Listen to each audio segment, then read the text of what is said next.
Assalamualaikum warahmatullahi wabarakatuh. Perkenalkan, nama saya Desi di nomor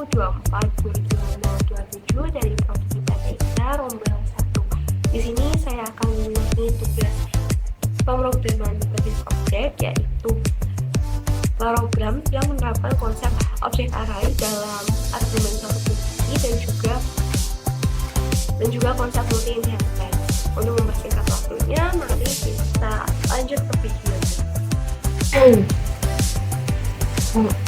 Baik, ini merupakan program pertama yang menggunakan konsep object array sebagai argumen dalam fungsi. Nah, pada bagian pertama yang saya blok ini merupakan bagian kelas mahasiswa bersama dengan metode-metode yang ada di dalamnya. Terdapat dua metode yang ada di dalam kelas mahasiswa ini. Pertama, metode untuk menerima parameter dan juga menginisialisasi atribut objek dari kelas mahasiswa ini. Nah, atribut-atribut yang ada di dalam kelas mahasiswa ini seperti absen, nama, kalkulus, pemrograman, dan juga fisika. Kemudian metode kedua adalah metode untuk hitung persentase berdasarkan nilai mata kuliah yang telah dimasukkan, yaitu nilai kalkulus, pemrograman, dan juga fisika. Nah, pertama-tama kita akan menghitung total dari keseluruhannya, jadi jumlahkan nilai kalkulus itu, pemrograman, dan juga fisika. Lalu kita hitung dari total max ini, dari variabel total max ini kita hitung, kita bagi dengan 300 dikalikan dengan 100. Nah, kemudian nilai ini akan disimpan di dalam variabel percentage. Nah, kemudian di sini adalah fungsi untuk mengembalikan nilai percentage ini. Lalu ada fungsi, yaitu fungsi get underscore info yang tidak menggunakan parameter atau argumen ya. Di sini fungsi ini bertujuan untuk mendapatkan data-data dari mahasiswa. Jadi mahasiswa tersebut akan menginputkan data mereka seperti absennya, nama, nilai kalkulus, pemrograman, dan juga fisika. Lalu hal tersebut akan dikembalikan.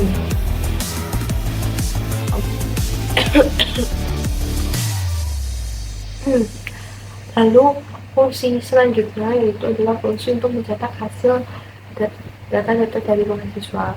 Nah, yaitu fungsi print result dengan parameternya yaitu mahasiswa. Nah, di sini juga terdapat iterasi objek-objek mahasiswa dalam array mahasiswa. Nah, dalam array ini. Nah, jadi iterasi ini atau perulangan ini akan terus berjalan selama data dalam mahasiswa array ini tuh masih belum dia tampilkan gitu. Nah, jadi di sini juga ada pemanggilan dari metode calculate underscore percentage. Nah, jadi metode ini dipanggil ke dalam sini agar kita dapat menampilkan nilai persentase di sini. Nah, jadi fungsi selanjutnya atau kode yang selanjutnya itu berfungsi untuk menampilkan nomor absen, nama yang datanya itu dapat dari sini. Nah, dan juga nilai persentase yang data itu dapat dari sini hasil pemanggilan dari metode ini. Nah, kemudian barulah di sini kita menginisialisasikan array yang bernama mahasiswa underscore array ini untuk menyimpan nilai-nilai atau data-data dari objek mahasiswa atau dari data-data mahasiswa. Nah, kemudian di sini ada iterasi kembali ya. Iterasi ini akan terus berjalan selama tampil ya, ingin menambahkan lagi pengguna atau user itu menjawab dengan no, maka perulangan ini akan di break atau diberhentikan. Namun jika pengguna menjawab yes atau yes, itu pengulangannya akan terus berjalan. Nah, di dalam iterasi ini atau pengulangan ini, di sini terdapat pemanggilan terhadap fungsi get underscore underscore info.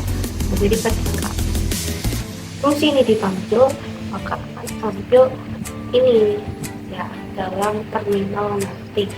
Nah, lalu ini kan kita dengan menggunakan fungsi ini kita diminta untuk menginputkan data-data mahasiswa kan. Nah, data-data mahasiswa tersebut akan ditambahkan ke dalam array ini ya, karena adanya penggunaan fungsi append. Nah, fungsi append ini fungsi untuk menambahkan suatu data ke dalam array.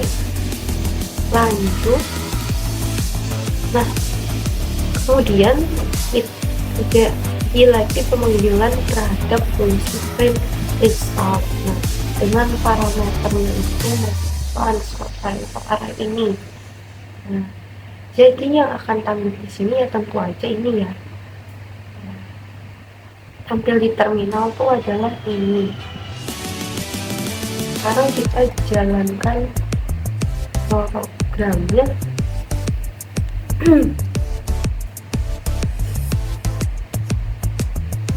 Kita masukin nomor absen dulu, 1, masukin nama, masukin nilai,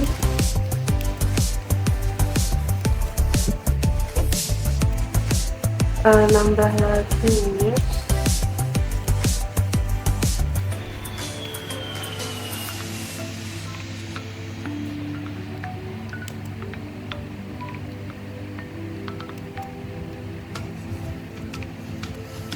Tidak, maka langsung ketik dan akan keluar resultnya atau hasil seperti yang tadi disebutkan tadi. Dari sini fungsi baris ini ya ada karena kita melakukan pemanggilan pada bagian ini, kita melakukan pemanggilan get underscore underscore info, maka akan muncul kayak gini ya, sama kan. Nah, lanjut, nah karena kita tadi di sini memilih yes, maka akan diminta lagi data mahasiswanya. Nah, pada iterasi yang kedua ada pertanyaan ingin menambahkan lagi, kita memilih no, maka pengulangan akan di-break atau diselesaikan. Kemudian muncullah metode fungsi print result yang dipanggil sesudah pengulangan ini. Nah, kita memunculkan hasil ini kan dari data-data yang telah kita masukkan tadi di sini ya. Nomor absen itu muncul lagi, nama ada lagi, dan persentase sudah dihitung ya, ada di sini tuh.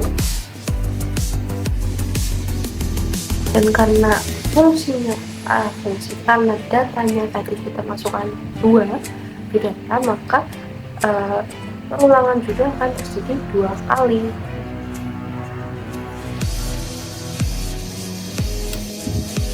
Selanjutnya pada program kedua di sini kita menerapkan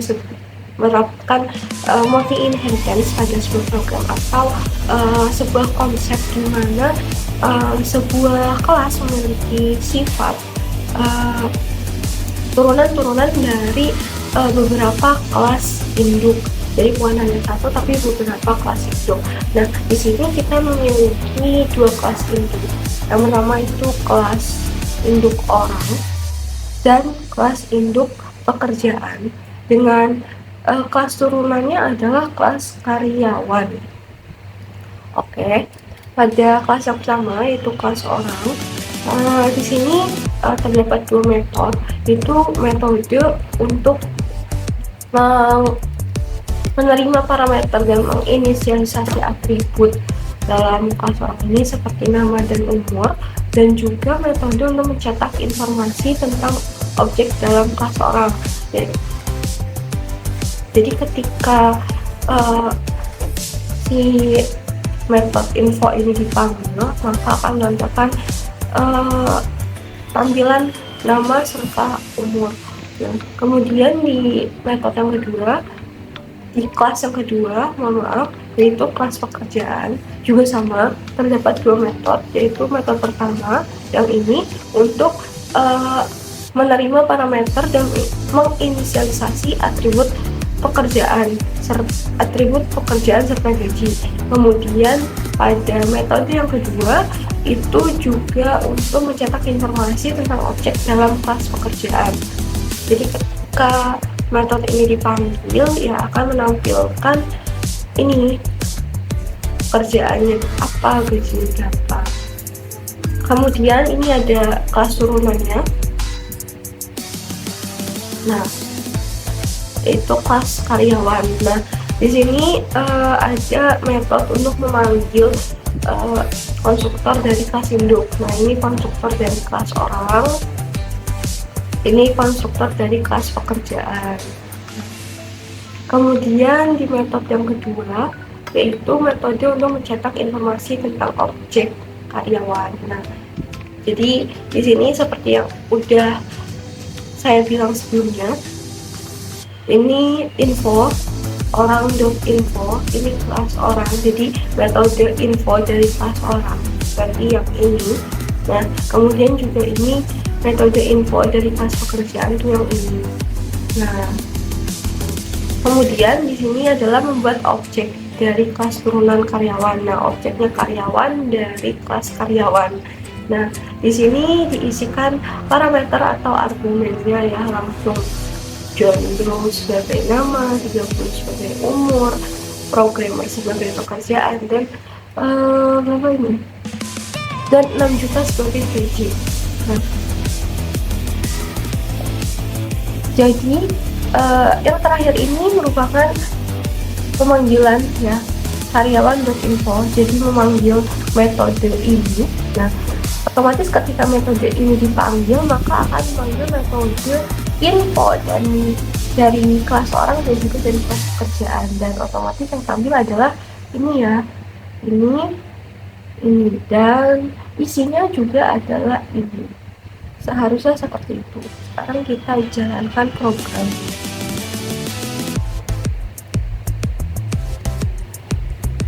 Ya, jadi yang tampil adalah nama, umur, pekerjaan, dan gaji.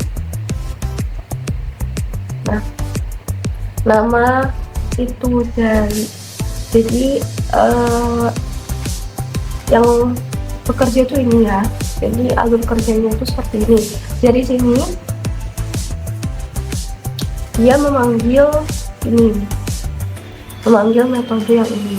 Nah, dari metode ini memanggil metode dari kelas orang, maka akan tampil ini dari 1 dan 2. Nah, kemudian akan memanggil kelas metode info dari kelas pekerjaan yang ini,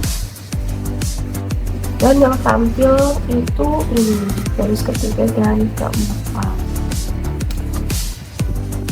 Itu tadi video penjelasan terkait program yang menerapkan konsep multi inheritance dan juga konsep object array dalam satu argumen fungsi. Nah, mohon maaf bila ada kesalahan. Wabillahi taufiq wal hidayah. Wassalamualaikum warahmatullahi wabarakatuh.